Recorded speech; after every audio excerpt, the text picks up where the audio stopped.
Конституциялық сотқа келдік. Әлекең екеуміз. Ал Әлеке, қалай болды?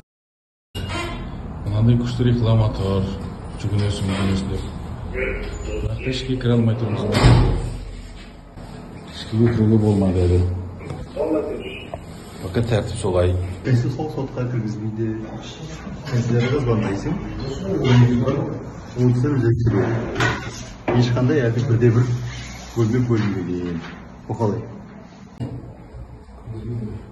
Сонда кімдерге Оны білмеймін. Осы жерден қабылдайды.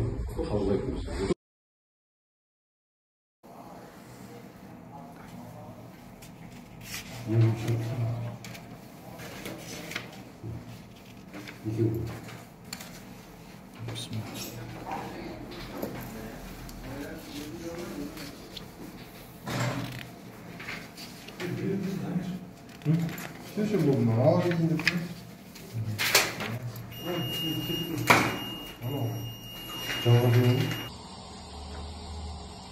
алты қосымша қалғандары беріп жібердік.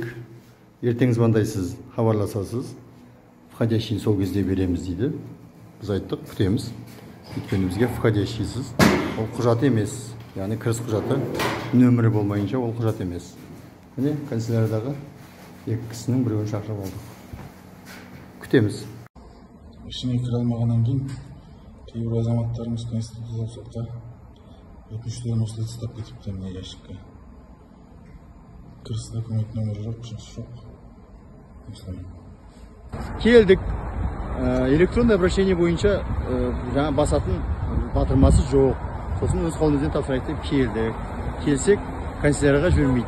Канцелярияның адамын өзін шақырамыз дейді. Өзіміз әреңдеп шақырып алдық.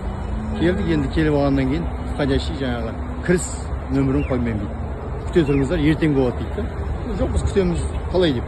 Сосын онда күтсеңіздер 1 сағат болады. 1 сағат болса да күтеміз деп. Сол Мәкен екеуміз мінекей күтіп тұрмыз. Яғни Конституциялық сотқа жүгінудің жолы ашылды. Бірақ та сол сотқа жүгіну үшін келген кезде алдымызда кейбір бөгеттер бар. Сол соттың алдында тұрмыз міне.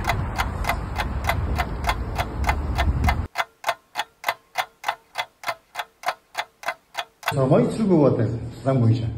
Білесіз бе? Так, 0302 2023. Конституциялық сотқа ЖТЖ ма? өтінішімізді берді. 885. Кіріс нөмірін алды.